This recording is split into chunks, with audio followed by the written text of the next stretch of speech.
So I like to start with apologies. So I apologize for the fact that this is a psychologist giving a psychology presentation. That means a number of things. One, it means that there'll be absolutely no formulas. So my apologies to the economists. There will be no causality. Only, not even ceteris paribus. I'm sorry. And there's absolutely no game theory, games, machine learning, cool, high-tech stuff. No bells and whistles. I apologize for that too. What I have is a bunch of ideas and some data, because what I wanted to describe to you is kind of why a conversation that I had with Jim resulted in this meeting. So it'll take me a little while to get there. I'm also going to take a slight deviation out of the fields of psychology and economics into the field of evolutionary biology to get us there. So my apologies for that deviation, but it was convincing to me, so I feel compelled to tell you the story. So the title is A Sociogenomic Perspective. I guess there's a book that's just coming out that's really bad that has the same title. This is an homage to Gene Robinson, who's a colleague of mine at the University of Illinois, who's one of the more famous geneticists. And he has a theory called sociogenomics that basically is trying to move the field of evolutionary biology forward a few decades past sociobiology, I should say. So start with a conundrum here. Most non-cognitive school-based factors demonstrate some permanence, some fluctuation, some temporary change, and some permanent change, right? Everything we've discussed so far in the last day and a half share these qualities to some unknown degree, right? There's things that are fixed, there's things that deviate a lot, there's things that will grow and stay grown, there's things that will grow and then disappear. And you've already heard kind of discussions about the way we approach our science, especially, and this is why I'm a little bit skeptical about the theory. You know, we need strong theory. No, we don't, because lots of times strong theory gets in the way. So there are strong theories that drive people to think that, certain types of measures like personality traits are permanent, and certain other things that are like social cognitive constructs or motivational or school-based constructs are not. And that's driven by theory, not necessarily data.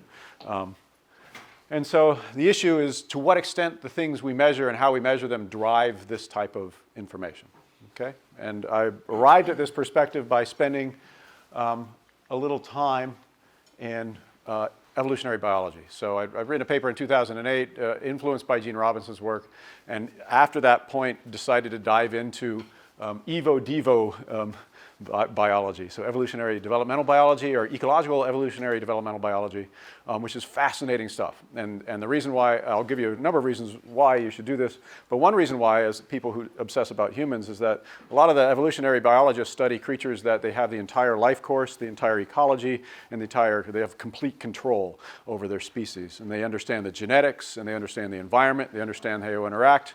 And so they really have gleaned, I think, insights that are quite profound for how people could develop if you were going to consider them animals. And so these are some of the readings I could highly recommend. The Gilbert and Appel, because it's actually readable. The West Everhart is the Bible of this field, and it's almost indecipherable, but it's got gems in it. I would highly recommend that read if you have the time and the motivation. And these are some of the players in the field that do work primarily on other species. So basically, this is my talk about bees and fish and how they relate to humans. So some of the ideas that are drawn from evo-eco or eco-evo-devo, some of them will be quite familiar to you. The first one, evolutionary significant variation is heritable and caused by genetic variation in alleles. Nothing controversial. Humans have genes too. And so in other animals, they think this is important, right? Things happen at conception that dictate what happens to you as a creature. No controversy there. This is why I'm going to tell you about animals. Genomic systems are conserved across species. So the system that we use or exploit when we're taking serotonin reuptake inhibitors to affect our anxiety and our depression is the same system that is involved in stickleback fish when it comes to approach and avoidance behavior. It's the serotonin system. They know this, right? Evolution and DNA are incredibly conservative systems. Evolution doesn't remake the DNA system every time it creates a different creature. It reuses the parts that were useful from before. And this makes that the ideas and the information gleaned from other species actually quite relevant to us, if you accept the fact that we are animals also. This, for me as a developmental person, is really important and goes to some of the reasons why I think this is an interesting perspective. Parents bequest inherited bridging phenotypes on which genes and environments act in the process of development. So there's a classic nature-nurture debate within the social sciences, which tends to be very simplistic. You get genes at conception, they cause you to be something. You get environment that supersedes that or not. The evolutionary developmental biologists are saying, no, that's not the way it works. You get starting values, and then you get interactions, and the kids in the species are given phenotypes that are supposed to be worked on in the developmental space by the environmental situation they're in, the conditions that they live through.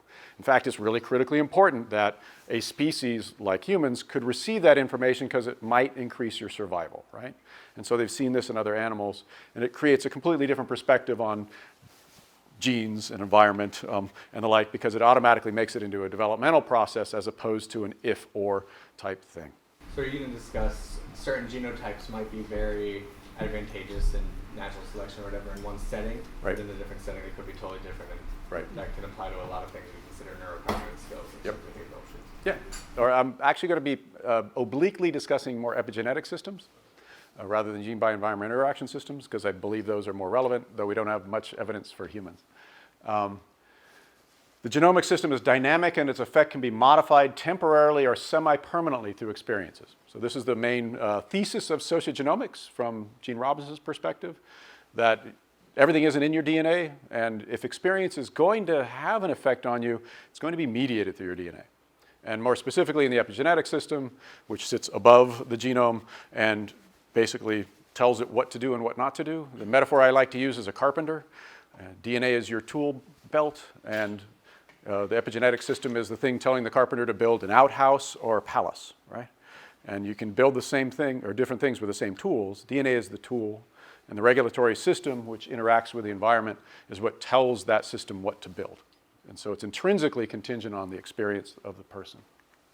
There are some terminological things: adaptive phenotypic plasticity, short-term responsiveness without structural change. So something like a temporary fugue would be still genetically mediated, so they're okay with that idea in different species. Developmental plasticity, medium-term responsiveness with structural change. So something might result in some more semi-permanent change. So these are just some of the ideas that I'd like you to know about in conjunction with what I'm going to hoist on you now. So reading those perspectives and a lot of other stuff, I came to the conclusion that phenotypes, I'm going to use that term, I apologize, it's very bio, but I don't like construct now, I don't like trait, I don't like social cognitive unit because none of those really reflect this, so I'm going to say phenotype. Biologists say trait, and they mean it, they don't get all the baggage that we get, so they can do that. And they're usually talking about species, so it's usually okay. And in my case, I'm going to say phenotype a lot. And I like this quote: the most important differences in development come from where, when, and how genes are activated. Regulatory systems are the key for understanding where kids are at, where adults are at, how they're going to change, whether the change is going to result in something. So it's intrinsically defined by an interaction between the genome and the environment. Okay, so thinking about that and thinking about the constructs, the phenotypes that we often employ, I came back to that conclusion that I showed you at the beginning, which is that any phenotype is going to be the result of four things at any given time. Anytime you measure something, you step into the stream of assessment, you're going to get a combination of four things. One thing is fixed, the DNA, unchanging DNA, and the influence of that, okay? Fluctuating, which is not a controversial statement. We talked about this a lot. We want to contextualize something. You want to get to know that kid in that game, in that situation, what's going on there, and what information does it give you. That's what I would think of as a state. It's a fluctuating system that may not have any predictive capacity whatsoever, but it's capturing what's happening to people, right? Day to day, moment to moment, we often fluctuate for a variety of reasons that we can't predict, right? So is this the environment, or is it something specific to the phenotype? So I'm just describing the phenotype, non-causally, in the sense that so any given time you assess something, extroversion, you're going to get a little bit of that fixed DNA. You're going to get how the person's feeling that day. Okay. Maybe they're feeling sick, maybe they're feeling good. That fluctuating thing is going to give you a little boost in your score, right? And this should be where environments are having their primary effect, right? They should be affecting the way you fluctuate up and down. So this is psychology, essentially, right? This is the person situation debate, if you're familiar with it, right? That's the trait psychologists up there, the big fivers, and these are the social cognitive folks, the situationists, right? And you see us argue back and forth and deliberate and say a lot of things that are probably not necessarily true. An interactive effect, right? The phenotype or the set of genes you're provided with might make you less responsive to it. Right? It might make you fluctuate less in an environment. It might. Right? It often does. There's no good evidence for that yet. Seriously, I mean, there's just not. Either twin studies or genetic studies have no study in existence has replicated a G by E effect in humans on a phenotype that we're interested in this room yet. Yeah, but that's why I'm talking about animals. Because again, they have the whole life course and the ecology of their species. You find robust G by E interactions in other species, right? It's depending on how hot it is when the turtle is born, it's going to be a male or a female, right? That's a good G by E, right? Kind of profound. We don't thankfully have that happening with humans. That would be interesting. But just characteristically speaking, with psychology, this is where your debate is often at. A lot of times in these meetings, we often get the Michelian conversation versus others. To this, I want to add two things. So two processes or two aspects of the phenotype. The first is elastic, and the metaphor I want you to think of as a balloon. You can blow a balloon up, you can deflate it, right? And so this is the adaptive phenotypic plasticity. It's modifiable and consistent only as long as that environmental press exists. Once the environmental press, whether it's intrapsychic or external, is released, then that phenotype goes back to baseline. Okay, so that's one thing. So what's the distinction between fluctuating and elastic? So you can imagine situations that cause people to act a certain way and environments that cause people to change for a longer period of time because the environment stays there longer. Right. So this should be, well, connected, but I'll give you some examples that make it more of a challenge. At least in terms of the dialogues that we have at the theoretical level in psychology, this is always short-term, moment-to-moment, episodic, day-to-day. So you have a lot of people who profess we should be doing ESM studies, experience sampling studies, right? That's the way it should go. Those classically last a week, maybe 2 weeks. And all it's going to get you is their fluctuations around a 2-week period, which is not very interesting. This, at least out of the animal research, is talking about something that's longer term, but not the same as something that's fixed. Does that make sense? So they're intrinsically tied. But I guess, how do you define long term, or is there a good? Let's talk about that. So I call it medium term, would be the way to think about it. The fourth component would be what I would call pliable, or pipe bending, glass blowing would be the metaphor I'd use there. You change in the system, and the change is relatively permanent going forward. This is the developmental phenotypic plasticity. Modifiable, but essentially fixed once modified. Okay? So anytime you dip in the stream of assessment, you're assessing whatever it is, the cognitive functioning while playing PBS games, or the Big Five, or social cognitive variables, or math effort, or math self-efficacy. You're getting some combination of these four things, and you don't know what part. What evidence do we have for these? I'm going to give you stories of bees and fish. So Gene Robinson does a lot of research on bees. It's quite interesting. We all know, at least most of us, that there are two types of bees, Africanized honeybees and European-style honeybees. Of course, the European-style honeybees are the cultured ones that are they're drinking their espressos and they're not attacking us. And for those of us who are of a certain age, you remember the Africanized honeybees were going to take over the United States. Oh, the fear, it was amazing, right? You weren't going to be able to go outside because bees would be attacking you all the time. 1970s scaremongering, it was great. But you know, we do know, of course, that these bees differ. They differ because of their genetics, and they've just done the genome on the bees, and they know they're actually quite different, and the difference results in aggression, which is interesting.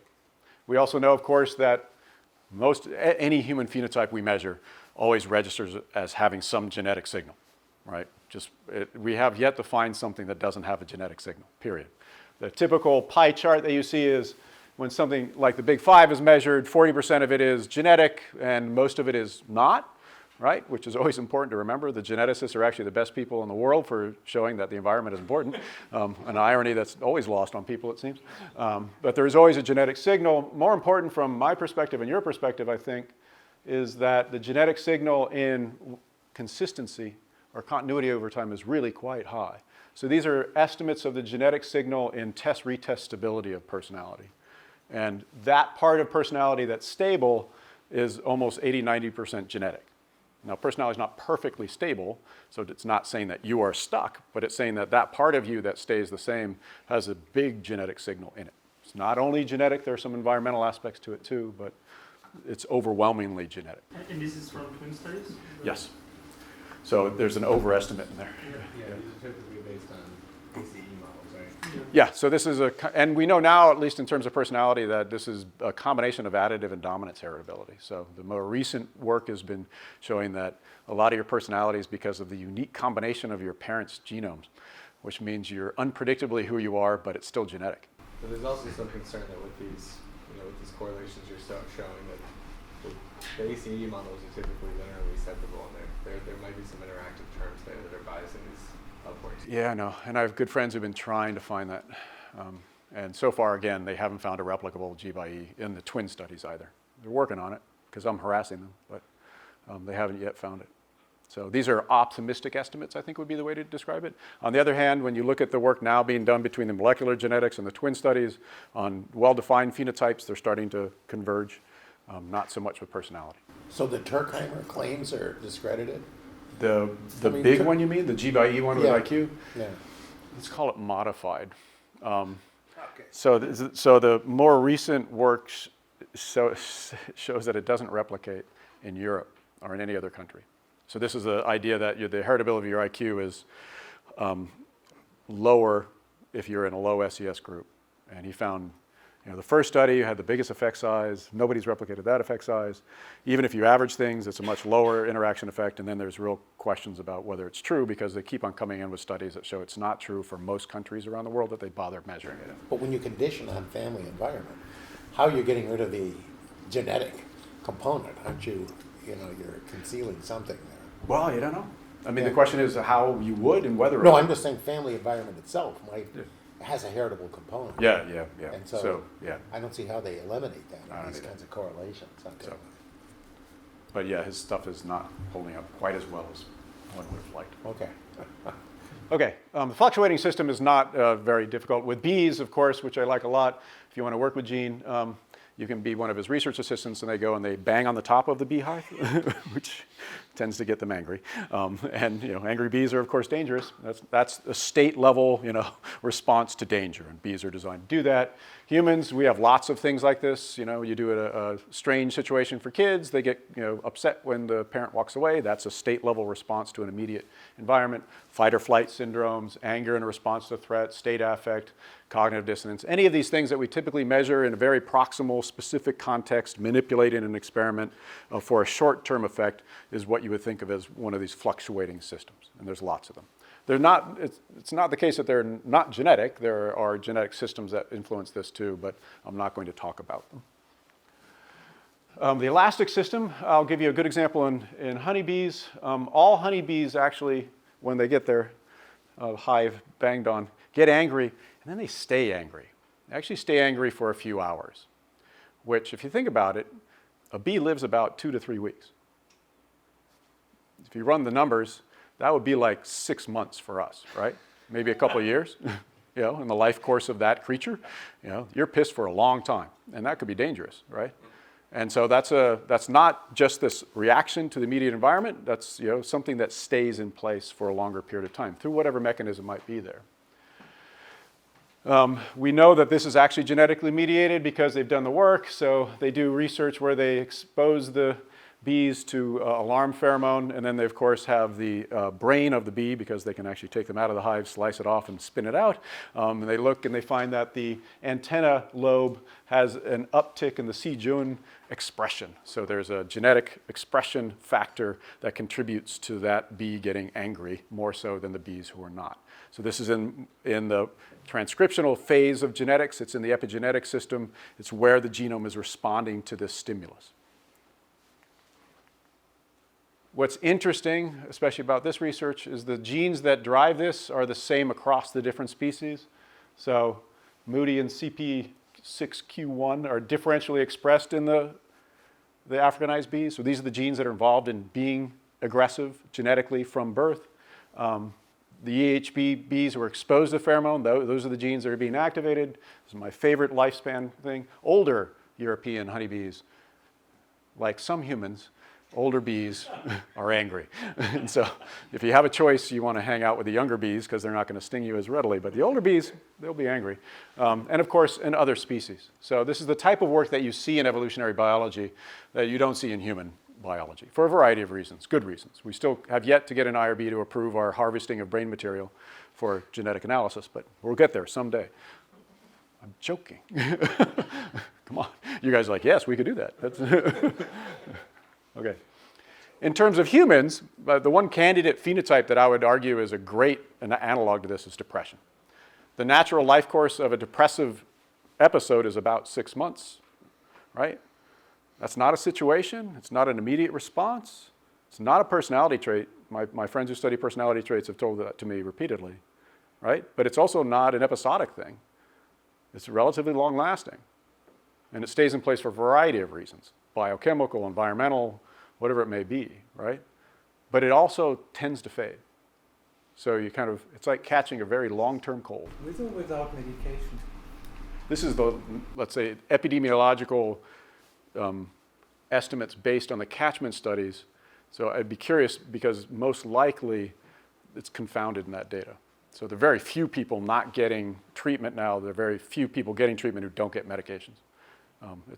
If it goes back to the 70s, you might get people who are not getting medications. But any clinical group now gets medications. But this data is drawn mostly from I believe, the 90s and the 80s, Ken Kendler's work.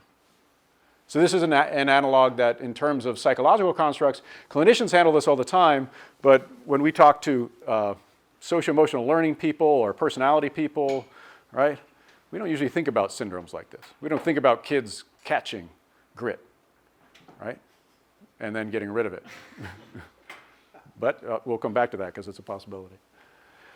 Then pliable systems, I've got lots of stories, but this is my favorite. This is a blue-headed race. They come in 3 forms. The females are small, dull, and brown, right? Innocuous. That is a male, obviously, right? Colorful, big, quite dramatic. There to attract the opposite sex, right? There are primary males. These are the sneaky males. So they're also small and brown. So you've got the secondary males, large, colorful ones. They get their harem of fish around the reef. The small brown ones hang out on the outside, and they sneak in to inseminate when they can and sneak back out. And then the big one stands there guard and has his harem, and he does what he needs to propagate, right? We've seen this story how many times on TV, right? It's just the way things work. No, it's not, because blue-headed races are protigenous sequential hermaphrodites. Just like saying that. The primary form is female.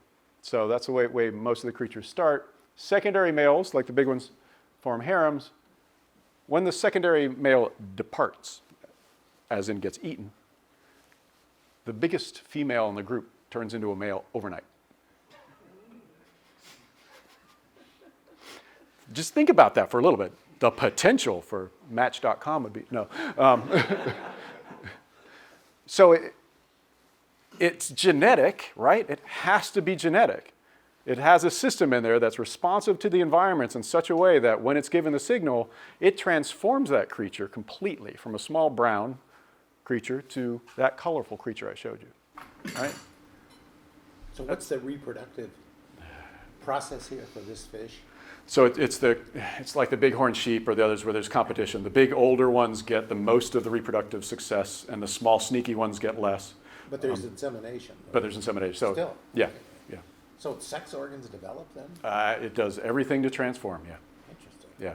And there's other What great. happens to the former organism? Former organs. I don't have that No, expertise. is it carrying? I know. Okay. And I don't want anybody to Google that either. That could be bad. Okay. So this is an example of a pliable system, right? They don't go back. They don't someday go, my self-concept says I really need to go back to being female and small and brown. I'm going to give it up, right? They don't change that way. This is a semi-permanent change in the way they go. And in terms of humans, we only have suggestive evidence. So we do have some long-term studies, especially the studies coming, looking at deprivation when women are pregnant and their offspring. So early birth weight results in higher rates of cardiovascular disease, right? We know that. That's been validated in a couple of studies. In terms of personality, there's 1 or 2 studies. This one showed that basically if you are suffering from low nutrition early, you tend to have a lower profile on most of the positive aspects of the Big Five. Small study, not validated, not much replicated in this space. There's some provocative research to this end.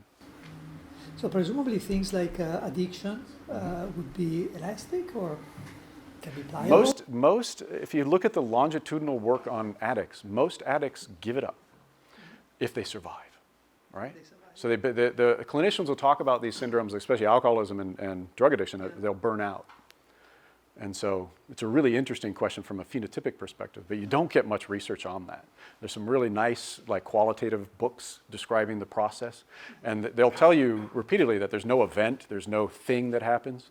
Suddenly they wake up and go, okay, that's it. Yeah, if they've survived long enough not to die, they tend to burn out. So yeah, that would be a good example of something, but I wouldn't necessarily recommend. But that would be elastic, you're saying. Oh, that's more elastic, right? Okay. Sweating is another one. This is straight out of the World War II. Some Japanese researchers realized that some of the soldiers who were sent to China died at a disproportionate rate from heat stroke because it was hotter there. And they realized that the men who were born in the colder climes of Japan were more likely to do so. So they started investigations on sweat glands. And it turns out that genetically speaking, we almost all get the same number of sweat glands, but a certain number of them are activated depending upon the climate you grow up in when you're 0 to 3. And so that's a nice, or not nice, depending on how you're doing in old age, right? Do you like this environment, or do you want to live in Florida? It might be dictated in part, your comfort, that is, by what happened when you were 0 to 3. And that's pliable, right? Changes it in a fixed way. So is this predicting mortality for migrants and movers? For the soldiers, it predicted more. Even Yeah. today, right? I mean, if you're born in Florida and move to, I don't know. Well, I mean, we're not treating most people like soldiers, so I suspect that. Okay, so it's in addition, it's the. Okay. Yeah, so So like the they're- NFL draft would want to know this stuff. I mean, Right. where are they going to kid born in Florida or born in Florida? They want to go play for the Bears, you know? Well, they should be okay. I'm more worried about the guy who's born in Canada who's going to Miami might die of heat stroke, Though I still, do we treat football players like soldiers? I mean, not that we, this is not a justification of how we treat soldiers. Yeah, I know, but okay. I think I said it. So back to my original point. Any given time you have a phenotype, you have 4 of these things happening on. So every time we assess somebody, you have 4 of these things in there somewhere, which invites open questions. Which component is most important for the outcomes that we're interested in? Is it the fixed part? I have lots of friends who say that, right? They just kind of shake their head about development and go, yeah, it's just whatever your temperament is. Is it the fluctuating part? I've got lots of colleagues who say situation is it. You don't need to measure the fixed part whatsoever, right? Not too many people talk about these, which I'd like to add to the menu. There's lots of biases introduced by the theoretical systems we use. There's lots of biases introduced by the way we go about measuring things. So we've heard, self-report measures lambasted. One of the problems is that typically when we measure personality or something like that, we do these global, general, all-encompassing, I'm reticent to use the term retrospective, but it's kind of supposed to capture what you're like in general. And that's because we're trying in our brains to get at what's fixed, right? To what extent do we do that, right? At this point, we believe we do a good job. I'm going to show you some evidence that might not be the case. But with the right measurement system, you can certainly test. I mean, I'm not saying that right measurement. You're system- stealing my thunder. It's about 5 slides. Sorry, 10 slides down. Okay. So I'm going to condition some of these ideas on some new data that's been coming out that will address some of those questions. So can we use existing data to inform what components are the most important? I've got 3 studies I want to share with you. One is the long-term stability of personality, not just 5 years, 10 years, but 50 years. What's the stability? Before you move on, in any of these these apparent modifications of expression of gene, what about intergenerational effects? Yeah. In like in depression and so forth? I mean, That's- is that just heritability, or is there? Well, I mean, do you see epigenetic markers in the sense of reliable. methylation? No, differential. No, I mean, so the sexiest research you could possibly do right now is intergenerational transmission of epigenetic phenomena. And even in animals, it's difficult, but they do get some evidence for it. So it's kind of Lamarckian evolution at its best, right? You get a certain experience, and not only does it change you, but it's going to change your offspring. So there's some evidence of that in some other animals that that's the way it works. If you read the West Eberhard book, she has profoundly amazing stories about how phenotypes can be created entirely through environmental means, maintaining the variation until the genome catches up. And then it catches up first with epigenetic systems, then it basically says, we'll just select for it after a while. And so it does happen in the animals. In humans, we have suggestive studies, the deprivation studies, There's a Dutch one and there's a Norwegian one. Yeah, the hunger winter. And Yeah. also this Holocaust survivors, I Right, thought, right. right? The Yehuda and Yale. The genetic side of it, there's no good data. So there are data, there are reports, Yeah. but I wouldn't trust There's an them at awful this lot point. of environmental component Right, built into right. that. And they're not done like you guys would do a study. You don't have lots of controls, not systematic, so it's suggestive at this point. So the second study will talk a little bit about the stability of putatively changeable things, so things we often measure when we assume we're going to do an intervention or we're going to do some type of study where we believe kids or adults will change, and then the changeability of putatively unchangeable constructs. And that's more my recent work. Okay, so background, if you actually look, you have to look carefully. There is a series of very nice studies by Avshalom Caspi linking age 3 temperament to adult or late adolescent personality. He doesn't report it in a metric that you can actually discern, but you can transform his numbers. And the correlation you get is really small. So for those of you who are soon to be parents or have young kids, stop worrying about it. Their personality at age 3 doesn't predict much by age 18. It's a very small correlation. And that's just a seemingly important fact. You mentioned the mapping of metrics and so on, but is this in terms of Big Five? Do the Big Five make sense at age 3? It didn't, and that's not what they used. But let me show you the adult data where we have the same measure. So what we have is a study from adolescent to old age. Some of you might be interested in this, a Project Talent Sample, which was a big catchment study done in the late 1950s, 1960, where they got 440,000. This is back when we used to do research right in the United States, right? So 5% representative sample of the US educational population at the time. They went through 4 days of assessment, 4 days. Can you imagine doing that right now? Yeah, the teachers sat them down and they did hours and hours of self-reports, tests, best measures of cognitive ability ever created. Amazing measures of socioeconomic status, vocational interests, childhood activities, school activities, and a personality measure, which I was not aware of when I was younger, and if I was, I would not have collected any data on my own, because this is really good data. The embarrassing thing about the study was that it was done poorly afterwards. So they collected really good data at the beginning, and then the attrition is horrible. It goes out to 11 years, and they lose 200, 300,000 folks. This is longitudinal, right? Yeah. And recently, in 2013, there was an attempt just to see how many people you could track down, because a lot of us wanted to do longitudinal analyses of these people. So they went out and tried to get 4,000 or 5,000 people, and they got about 2,000 people. They're aged about 67 to 71 at this point. So you have a longitudinal study from age 16 on average to age 68. So, which is one of the longest longitudinal studies ever done, period. And we have the same personality measure at both time points. I'm not going to sell you on the personality measure. It has its own quirks and qualities. But at least it's good for giving us information about how stable personality is from adolescence through old age. And here are the numbers. You're not going to see them. This is a correlation of 0.3, 0.4, 0.2. So, and these range in terms of their representation on the Big Five. There are 10 measures in there. Really measures conscientiousness and extroversion for the most part. And the average correlation is about 0.2, 0.25. What about IQ? Is there a measure of cognition? We didn't give the IQ measure at follow-up. But the other studies, like the Lothian birth cohort out of the UK, has done similar assessments over similar amounts of time. And the stability of IQ, I believe, in Ian Deary's study is more like 0.6, 0.7. Yeah. This is, well, see, his numbers are these. Uncorrected, corrected.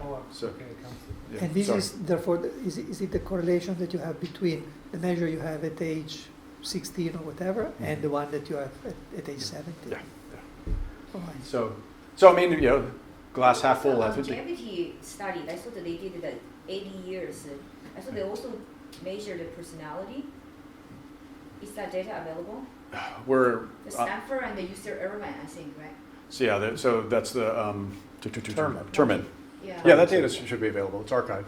So is that one will be longer than this one? They didn't do they didn't use the original. Well, they didn't have good measures at the beginning, so they don't have test okay. retests. But they do have measures that are remarkably similar to the Big Five. Yeah. So Terman, this was like collected in 1910s. Yeah. And it was kind of interesting that the Big Five was more or less implicit in everything he was was doing. I think I said that yesterday. So there's also the Hawaiian personality study, which tracked kids from Hawaii for 40 or 50 years. There's a recent study by Ian Deary's group that showed no stability whatsoever over a similarly long period of time, but they had a really poor measure. So in my mind, this is pretty good. This actually fits with the estimates we put out from our meta-analysis. Long-term stability of personality is about 0.2, 0.3, which is, not insignificant, but it's really not that high. So how do you correct for measurement errors? Is this the classical thing with the reliability coefficient, or? Shame on you. No, you should never use your internal consistency reliability to disattenuate your test-retest. So you should always use short-term test-retest estimates if you can.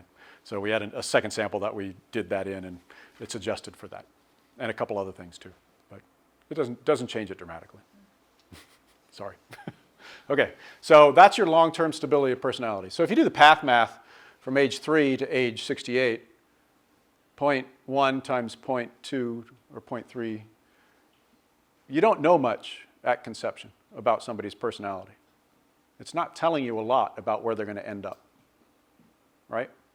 It's just kind of an empirical fact. I want you to rest with that for a little bit. So how about the stability of putatively changeable constructs? This is a study out of Germany at the Hector Institute run by Ulrich Trottwein. It's a study of middle school students. So these are from the two lower tracks of the German educational system, the Hauptschule and the Realschule, I believe. Did I say that right? Perfect. Oh, yes. It's been a long time coming. So the mean age where they started was about age 10. It is like all German studies, really, really well done. I used to say this joke about how German data is like German cars until Volkswagen came along. Ruined that joke completely.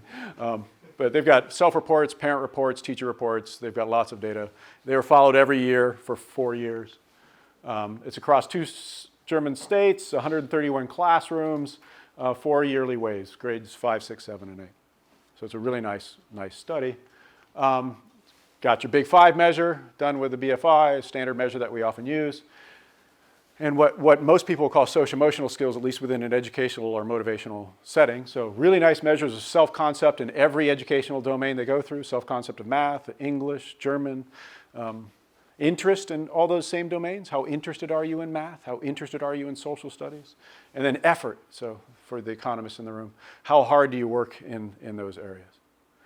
Okay, and what we did was we basically just looked at how stable these constructs were, and if you decomposed the stability into fixed, somewhat changing, and error, what percentages did you get? I could do the quiz, but you already know what I'm going to tell you. So You didn't decompose into elastic or... No, not yet. So that's one of the issues, which is going to get to the punchline. We don't measure things well enough. So 4 waves is just not enough. We don't have enough observations to really understand the processes. But so also you will need to have some idea of what it is that you're looking for when you are deciding that there is a shock, say, in the life of these individuals that is plastic or that is something else. Yeah, Chris Fraley didn't come, but he's got beautiful data, like over a year, measuring the Big 5 for 52 weeks. And like the patterns you showed, like the kids, if you look at the Big 5 across a person's year, you have the same types of things. Not many people quit, but but you have flat lines, you have people who plummet, you have people who go up, and we just don't describe that, see that, or understand that in most of what we do. Now, most educational specialists, most teachers, most interventionists will focus primarily on these constructs because the presumption is that they're changeable. And they're the things that we should focus on. We don't focus on personality because personality is fixed, right? At least that's the stereotype that's often given.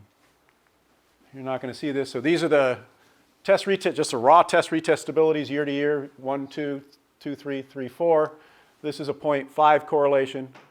Which one is the highest one? You can't see it. Is it conscientiousness? Is it extroversion? It's math self-concept. It's the most stable thing there. And do you see much of a pattern? Can you pick out the Big 5? They're the first 5. Here, here, and here. There's absolutely no difference in the stability of stable things and not so stable things over this time. What is the test retest? Yearly in this case. Mm-hmm. So, And it didn't, even over the long term, there was no difference. When we decompose things into trait variance, so this is fixed, fluctuating state variance and error variance, you get about 30-40% of the constructs that are putatively changeable showing trait-like qualities, right? It's a trait state error decomposition. It's a longitudinal structural equation model. So it's one of our models instead of one of yours. Oh, okay, sorry, I thought it was you. Yeah. And then when you look at the big five, they look exactly the same. I heard the German accent. Yeah. Question on how to interpret this. So, you have this fixed component, and that's what you're calling a state component. But there's this other possibility that there's the pliable change over time. Is that in this case in your state component? Yeah, it could entirely. So this, you're kind of encapsulating my grumpiness about this project all the way through, because I hate these models. Because what these models do is they recapitulate that dichotomy that I told you about at the beginning: trait, state, no growth, no change, no anything. And this is like the popular model in longitudinal research, which is fine. It makes the point here that's important, I think, which is that these things that we think are changeable in educational settings look just like personality traits at the same time. I'm just curious, how do you decompose them into, fixed and fluctuating? What techniques do you use? Oops, sorry. Trait state variance models from generalized second order growth models. So one would be like It's a an fixed SEM. effect. One would be like a fixed effect that Right. would stay, and Right. then you would allow the others to have long-term dynamics, I guess, right? Well, not long term, just wave to wave dynamics, and then error. Yeah, but it 40 would, years. but it would persist over at least 2 waves, though, right? The Yeah, state, yeah, yeah. and then the other is just the IID innovation. So Yeah. that would be. So it's a standard state trait model that the psychologists like a lot.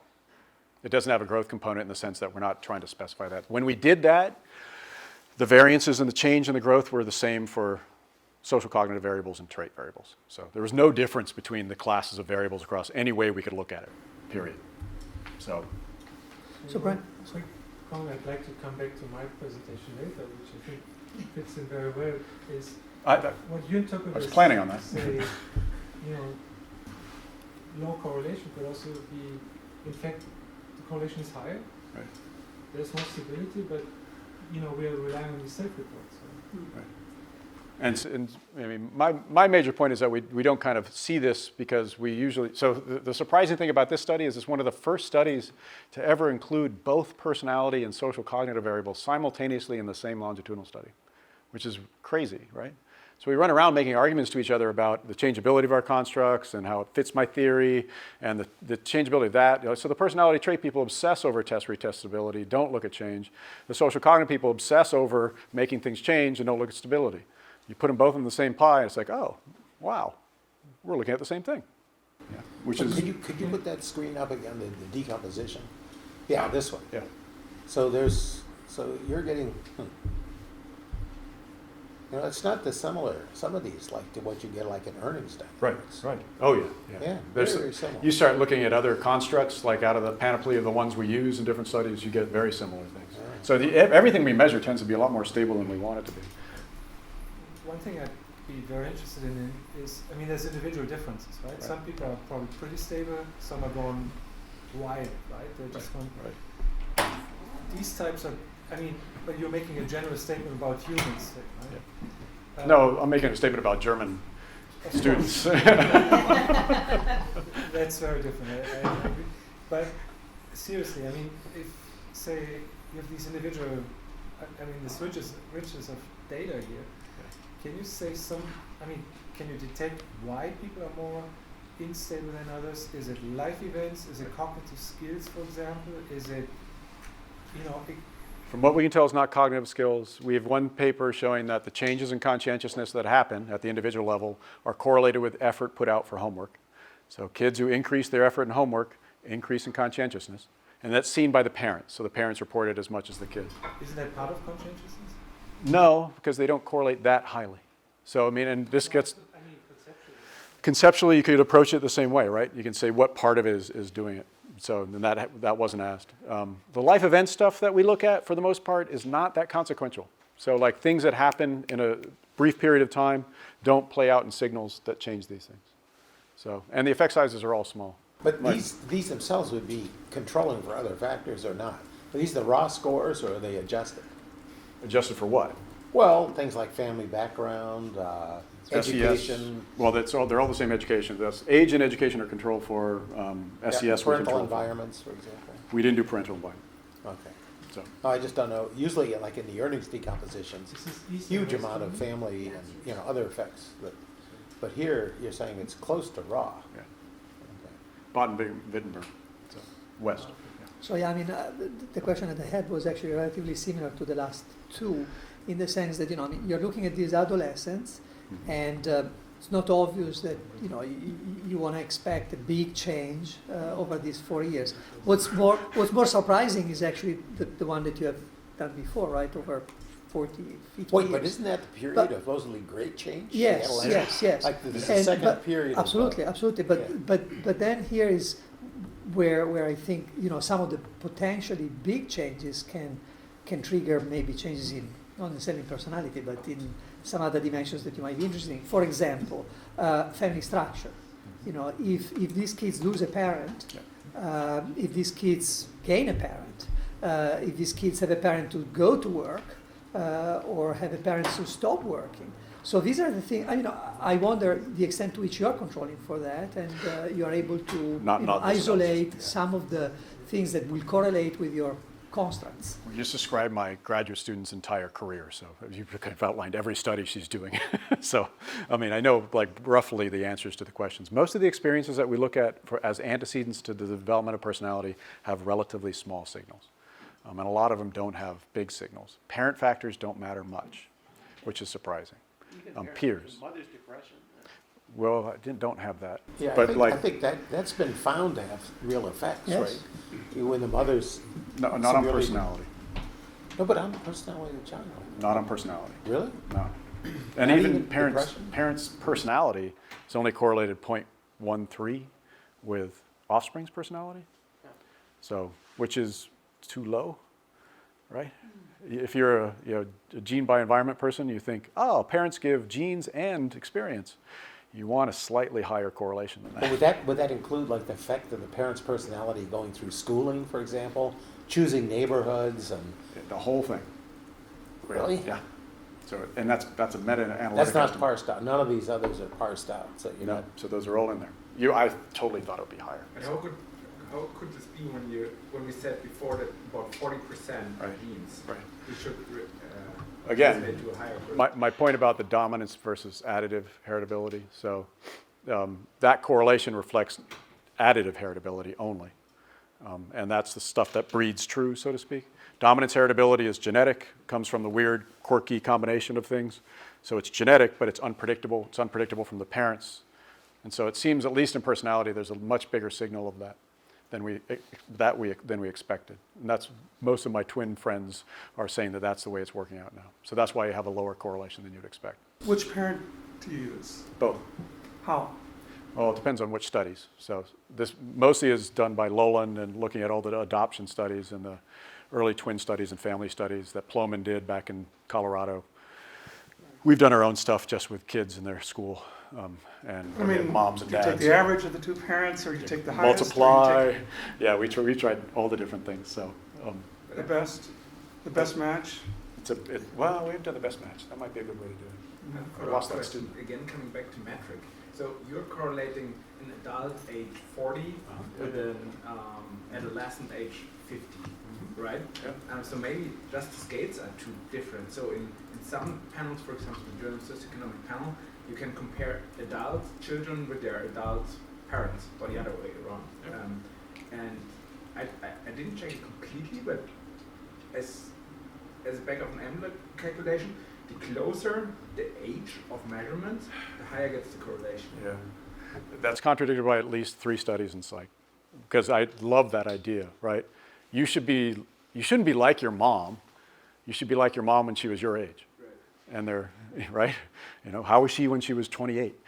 That's what you should be Not like. what comes out in the psych studies. No. I mean, you have this with preferences, right? Everything I looked at in the GSUP is highly correlated. Okay. Risk-taking, trust. I'm just locus talking. Of, locus of control, highly correlated. I'm just talking big five. And it goes on. And there's also assortative mating. So. So I'd be curious whether you've done the effect size estimates. Have you done it in correlational terms? Yeah. So. I mean, it's not huge. That's all I'm saying. Is it's not huge, and the number is kind of lower than you would want it to be if you're a person who believes in both the conditions parents bring and their genes. So it leaves you kind of thinking it's only genetic. But if you look at what if you look at say environmental versus parental effects, environmental factors that we can kind of tease out in the ZERP using regional data is tiny relative to the true parent. Yeah. No, I don't doubt that at all. But everything's relative. So, but Brent, then I mean, I've got another study. Come on. But it's not your genes. It's not your parents' genes. It's not the environment. What is it then? That gives your. This is back to our theories, right? We have. Well, no, our theories are that parents are the most important thing for kids' personality. We may be wrong. You're saying it's not. No. Right. And then what is it? Well, so far it's things like traumatic experiences, peers. Those are. But that's what I was trying to get at, yeah. right? I mean, can we actually control for them and be able to assign something of this correlation that you're observing? Let's get to that at the end. Okay. I don't want to do it in this Why study. at the end? Now. Because I want to do it Now. in a better study. Hold on. All right. Okay. All right. So Parents would have some say over peers and a lot of these Yeah. other environmental effects. But he says no. Well, no, that's why I don't believe it. You can look at pack animals. How they Well, let me just make a bold statement that you can control for all of that. It won't change any of those numbers, period. Because most of the effects of SES, IQ, region, as you said, they're relatively uncorrelated with personality. Seriously, they're just not. And so, but with life outcomes, yes. with life outcomes, different story. But if life outcomes aren't having a strong signal on your personality, But you're talking big five Yeah. exclusively, right? I haven't done the work on the self-concept variables. I mean, my only point for this is I just wanted to make the point that the social cognitive variables, which we assume are changeable, look a lot like personality and vice versa. But Armin's point, if you're both right, Yeah. then that really does reinforce the point made yesterday that these are calibrating different measures of Well, any measure that's of the person. the that's stronger your measure is related to IQ, the more your socioeconomic background will have a huge effect on it, period. Because the correlation there is 0.4, 0.5. So yes, as you move your measures closer to IQ, totally agree with you. But is Family IQ background. like achievement or like a Raven's? I'm just broadly saying. Well, those are extremely highly correlated. Yeah. So I mean, Yeah, but there still are very different effects. Though. I'll let you guys Highly correlated. argue about If you decompose, right, some of the measures of I've lost the thread completely, and I have 5 minutes. Okay. And I like this study. Come on. Okay. Changeability of putatively changeable constructs. This is an estimate of the personality trait change that patients exhibited from a meta-analysis that we just published last year. Over 207 studies looking at every form of therapy that you could find. And individuals who see a therapist show over a half a standard deviation of personality trait change in neuroticism. Thank God, right? So seeing a therapist will change your personality. That's yellow.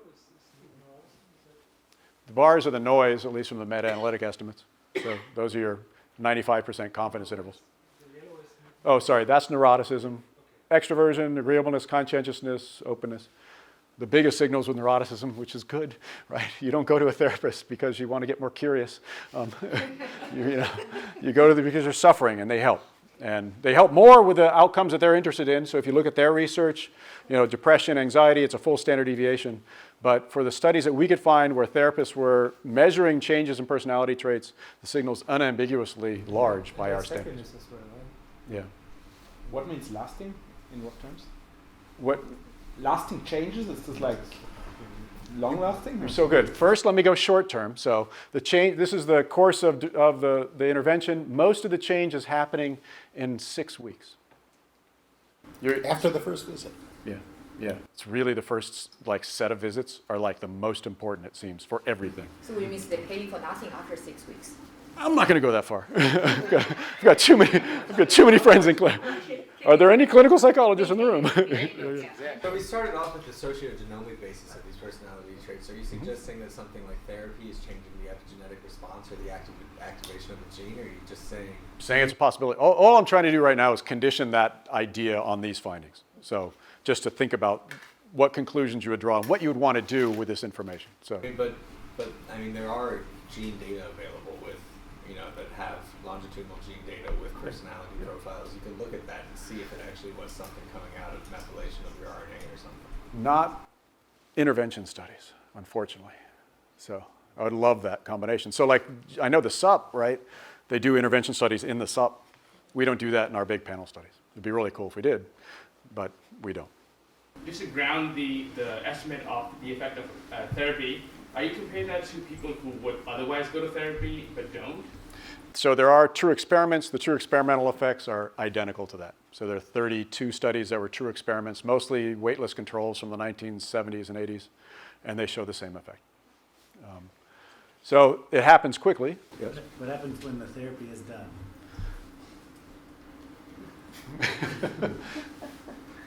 So some of the studies bother to track the people after the termination of therapy. So that's at the end of therapy.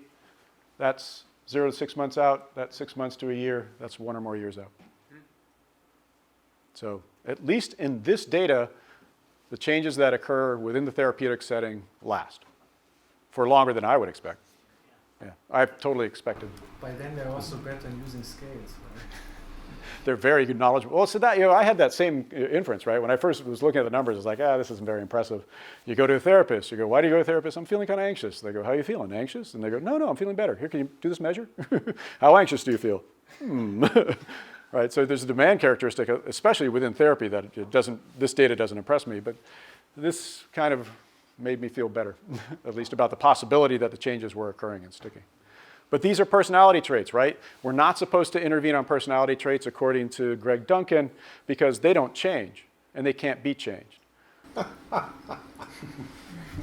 He's not alone. I know, and he's not. No, he is. That opinion is the dominant opinion within the field. That's mainstream opinion. I just was at DC. My NIH people said, yeah, that personality change stuff. Nobody believes it. It's like, okay. I have 3 of my own studies, primary data collection experiments, where we show the same type of thing. We publish them. We tell people. They go, Reviewers on grants say, my friend told me personality is stable. I don't believe you. It's like, it's data, right? So meta-analysis of 200 studies. And I still get I don't believe it. That's where theory can be a problem, right? Dead theory. Yeah. Okay. What's the theory that explains that? I'm looking at the data, but no. There is none. No, they're looking at the data. Denial. So, yeah, Freud did have some good points, So taking these studies into consideration, the long-term stability is pretty modest. There's little or no difference in the stability or changeability of different classes of constructs that should be different, which is interesting. And then things that should not change can be changed, which has changed some of my perspectives on things. So if you draw out the implications of that, first thing I'd say is the long-term stability of personality is too low to make the argument, it's all temperament. Don't worry about measuring things twice. You just have to measure the big 5 or whatever it is once and use that to predict things. You're not capturing a genetic signal that's worth its weight, right, by whatever type of measure you want. So I'm pretty comfortable going there. It's also pretty unlikely that any short-term fluctuation the day of is going to have a long-term consequence for anything, right? How I feel, unless it's like the day of the interview, right? Or the day of your wedding. You suddenly get a burr and you run out the building. So that might happen. But as a whole, looking at big populations, you just don't see that. And that leaves pliable and elastic factors as kind of the most prominent factors to consider when it comes to the outcomes you're interested in and the developmental patterns I'm interested in, right? We really want to understand. If you look at the problem is that our typical assessments, which I've already beat you over the head with, conflate these issues. So the personality measures think they're getting at something fixed because of their big, broad, general questions, and they're not. The putatively contextualized questions think they're not getting at traits when they are. And it's just because they haven't measured it properly. few of any of the assessments that we've done so far, including the ones I've showed you, have tracked things often enough to be able to detect the pliable or elastic patterns. We just don't have the data. I work with the folks in Tübingen, beautiful 7-wave longitudinal study. Still not enough information to say, okay, what's happening here? Does it predict something downstream? And it's too granular. There's not granular enough, I should say.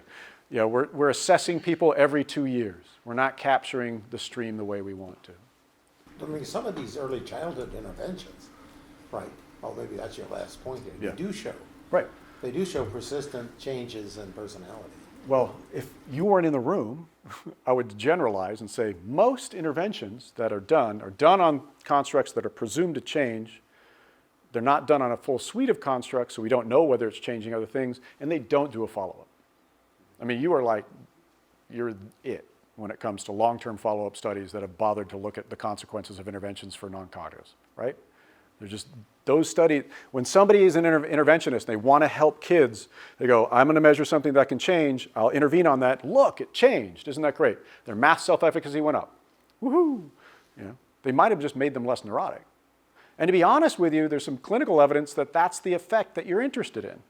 So there's a wonderful study by Tony Tang where he looked at interventions for depression, looked at personality trait change, and found that the neuroticism change mediated the effect of the therapy. The people who changed on neuroticism didn't relapse. So it was mostly effective by changing personality. A lot of times that's what you want to do, right? You don't want to intervene on leaders or students and say, well, I just taught you how to do all this stuff. Go forget it. You know, that's not our goal. Our goal is to have them learn things and keep them, right? So we do want permanent change. I have a general question. So many of your primary studies, including your meta-analysis, they are based on self-reported scores. All of them are self-reported. So if you look at the decomposition of changeable, unchangeable, the decomposition is pretty similar across these constructs. Are you concerned that one alternative explanation is maybe some artifacts? Something to do with self-report methodology that drives all these findings. I have a lot of concerns with that study. That's only just one of them. So there's an artifact hypothesis coming out of clinical psychology that says the changes we're seeing in personality traits are the result of remoralization, state affect that's changing, which I think is a cool idea, right? It's not real personality trait change. And they're still not impressed with the long-term stuff. So we conducted a study recently where we intervened on drug and alcohol patients, which are the toughest ones to change. We did a couple different therapies. They show personality trait change across the big five, same numbers. They show huge changes in stress, right? A state affect that you would think would mediate this. And the conundrum is, long-term, they keep the changes in both the state and the trait. So what does it mean to be semi-permanently de-stressed? Stress goes down, neuroticism goes down, they go down in concert. And so it's not just in the therapeutic setting, you're remoralizing somebody and then that's it, and it goes. They're actually changing people effectively enough so that they're both less stressed and less neurotic. So we got to figure out a good design to tease those two apart. It's not easy. So yeah, I've got lots of concerns. What I believe the meta-analysis shows is that, yes, personality traits do show the capacity for fast change in data that we have out there. But Why, how? That the measure of stress could be something like cortisol, right? Hair cortisol samples. Hair cortisol doesn't work. Oh, no, it doesn't work at all. I wanted it to work so bad. We were starting to collect it in that study with the drug and alcohol patients. We have hair. If you want to look at the hair, you can look at it. What about the drug and alcohol? I'm curious why you say it doesn't work, actually. Because the signal hasn't been coming out valid. So. I'd like to see that, actually. Okay, I'll get you those papers. What about the drug and alcohol behavior itself? So it's complex because there are two groups. The one group that had the most effective treatment did the least. They all start drinking again and doing some drugs. These were remanded patients. They were in a court and told you can go to jail or you can go to treatment. So they're very serious drug and alcohol users. So a lot of them, and even the effect, when you look at it, yeah, the stress gets better, but these people are really stressed by all of our standards. So we're helping, but. Because I mean, the idea of personality change would be buttressed if there was some behavior that would co-vary with that drop. Well, there is the commensurate drop in the most effectively intervened group on the behavior itself too. the strongest mediator is the more emotional state-like things. So it's a great question. Okay. Okay. So what's the solution? Stop assessing traits altogether. I'm standing up here as a personality psychologist telling you, stop it. Please. Now, no, I mean, in all seriousness, it's done a lot of good. We've got a lot of good science out of it. But the traditional mode of assessing psychological constructs, where we ask big general questions, whether it's positive psychology, personality psychology, or whatever you want, stop doing that if you have the option, and assess traits continuously, right? As was already anticipated by a great comment earlier, if you measure thoughts, feelings, and behaviors, like generally I'm feeling nervous today, I work hard, contextualize, I'm studying for math, I'm playing video games, right? And you track that on a continuous basis, then it's minor for the economists in the room to extract all 4 of those components, right? It's easy if you have enough continuous data to extract a trait component that's fixed, or a fixed component, not a trait, right? The fluctuations come naturally, then you can see the pliable and the elastic systems as they emerge. We don't see those in our traditional approaches because our traditional approaches are driven by theories that say these things don't change and so we shouldn't look at them very often, which is the typical review I get on personality development when I try to get a grant. And they say, what, you're going to follow them up in 3 years? Why? Nothing's going to happen, right? And now I know, in retrospect, with this data, that there's a lot of stuff going on that I am not seeing, and I just simply don't know about. That frustrates me to no end, right? Because we've been blinded by our theories to do things in a way that don't give us the information we want. And the information we want is now a lot more easily come by. That's why the work you guys are doing is so critical. For me as a scientist, you provide the tools and the opportunity to assess humans in a way that could give me the data I need to be able to understand whether we're a fish or a bee, right? Or whether we're somehow unique. And we don't have that data now, largely because of assumptions that aren't necessarily sound. So we should do the Fitbit approach to personality. Passive, continuous, easy, right? It can be done a number of different ways. With our phones, you can check in with somebody. Think about it. You just check in with them once a month with a few questions, and you get 12 observations. Usually what we do is get 1 observation with 500 questions every 4 years, right? But if you just ping them on the weekend with your cell phone or with something else, you could get 5 or 6 questions. You could weave those throughout the whole year, where people develop a relationship with you and give you information. It doesn't have to be continuous or perfect. It can be spotty even, and you still get a better signal out of what you're doing. And out of that, you can get these components. This is my horribly done slide in PowerPoint.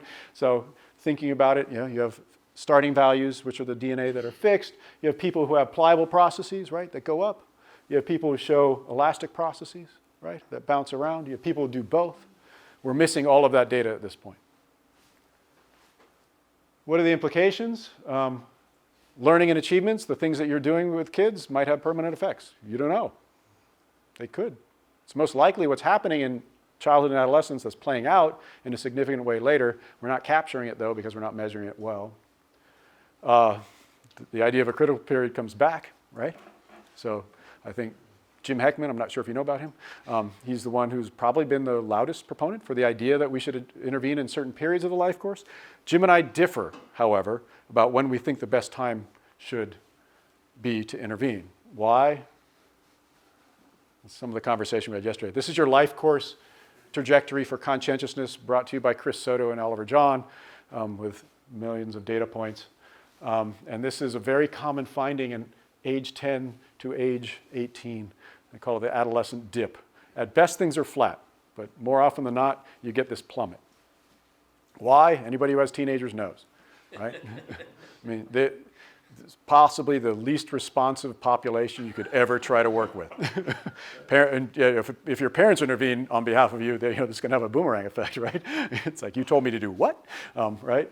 So if we intervene before then, what are we doing? Maybe if we move everybody up, this won't have as much of an effect. No, you forgot the first 0 to 10 there. It's really high. The self.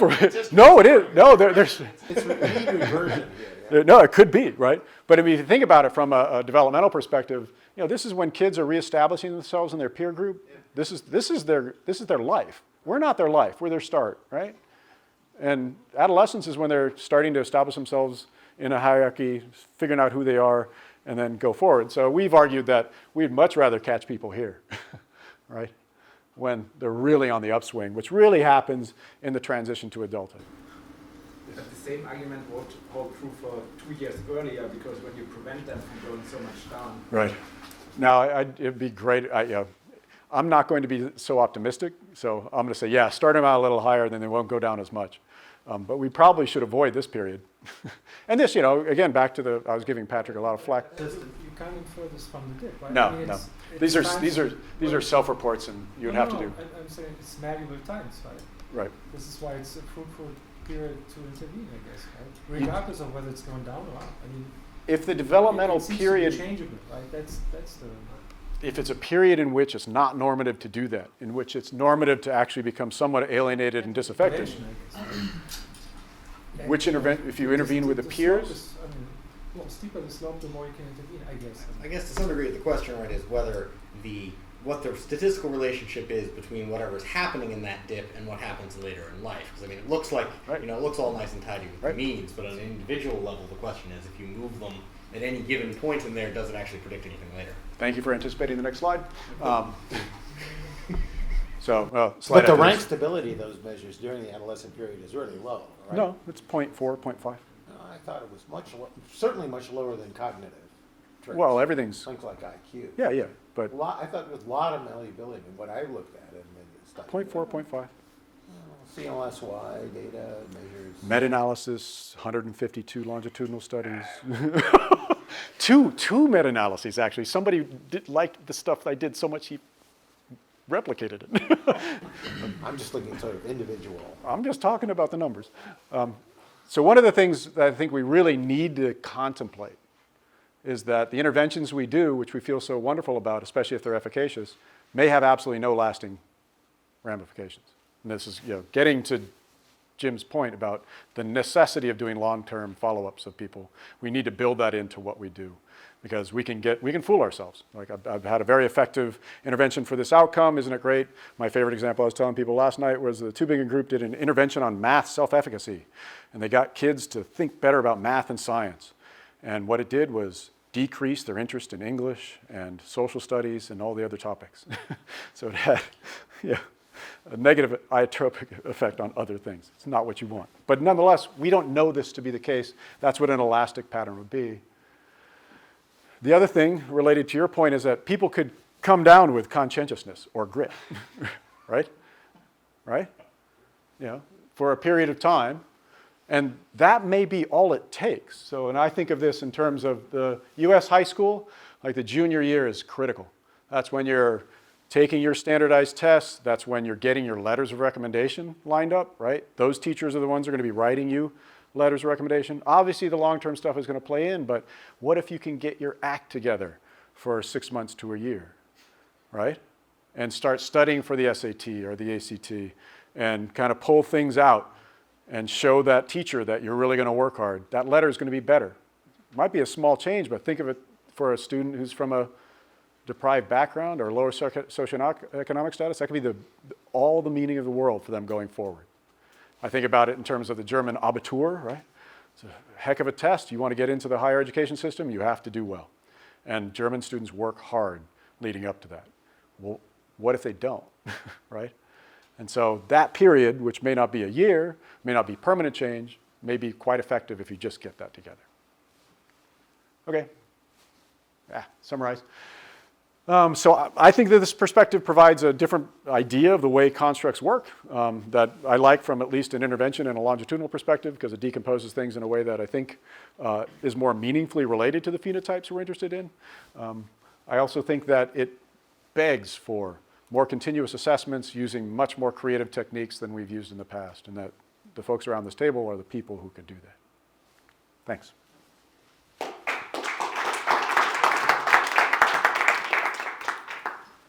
So I think I'm supposed to be your discussant. Yeah. I'm not going to go through I'm my 15 slide minutes deck over. since we haven't completed, 5 minutes, but I did want to make a couple of additional points or add some thoughts. And I really like your idea to measure more continuously personality and behavioral measures. But what I also think we really want to do, and what your work is suggesting, is that we want a richer depiction of the situations and environments that people are in and how they co-evolve over time. And I think it's useful for two reasons. One is that we can think about ways to use measures of the situation to extract at a point in time the underlying personality characteristic that's actually tied to the person rather than their behavior. And I think for a lot of applications, that's what we're really interested in. And the second point is that with this richer depiction of situations, we can try to fill in some of that missing data about how things evolve over time. And you can then model the current sort of level of personality or observed personality as a function of past personality and situation and how those co-evolve. And then from that, you can do some rich things, especially with the types of data that people here could collect on situations. Or if you experimentally vary the situation, you can then look at how that at least affects behavior. And if you can sort of standardize your measure in future periods, how it actually affects the underlying traits. And to me, one really fascinating area of thought is how we don't know a lot about how personality evolves in a pliable way over time. And one possibility, if you can add this kind of situational variation, is that you can then identify, you could use that to change someone's behavior, and then you could remove that situation and see if that behavioral change forms like a habit and creates a lasting trait change. So I think that and I bring it up because some of these platforms like PBI's Kit, you have this ability to measure really interesting situations, and not only measure them, but change them. And so you could start to model how these behaviors and skills move over time, and also standardize some of the measures for the situation that people are in. And my thoughts. These things, right? So we're now demonizing our generation of teenagers. Their entire generation is being destroyed, one of my colleagues has said, because of all the time they spend on this. If anybody has a teenager, what these have done, oh my gosh, my kids are so much more sophisticated. Could be, genetics, when it comes to interpersonal relationships. Because if you're Snapchatting and Facebooking and tweeting constantly, which they are, in a big social circle, you get so much more experience. My daughter says things that just are profound for a 16-year-old, and you can tell it's because of experience. That's the same thing with your platform. You are an intervention. You are an environment that's being provided to the kids. And if, totally, can we write the grant now, or can we? There's other problems that come from those environments, and when it's just texting, and they miss the social cues that are going on, and the level of meanness is really problematic. Yeah. But my daughter was kicked out of her social group via. It was on not Facebook. It was I can't remember which Snapchat. They got as a group together in another house and kicked her out, which was horrible. It was like the worst possible experience. Devastated. Sure. But then because they were so interactive, within 6 months she was back. She was the alpha after that. So did she want to be back? Well, she actually had that. We had that conversation, and she kind of understood what was going on. I mean, an experience like that for me, I would have become an academic or something. I would think also in the world of retail and consumer, there's a lot of human behavior happening online with people engaging to buy stuff at whether it's Amazon or Walgreens or whatever it might be, that a lot of those companies have a lot of information about people. I don't think they're tying it to Big Five. It's not like it's not part of the marketing agenda usually, but there are psychographics that are being captured in different ways that maybe could yield like a huge population. Right. Kind of like what you have at PBS, but with adults. Right.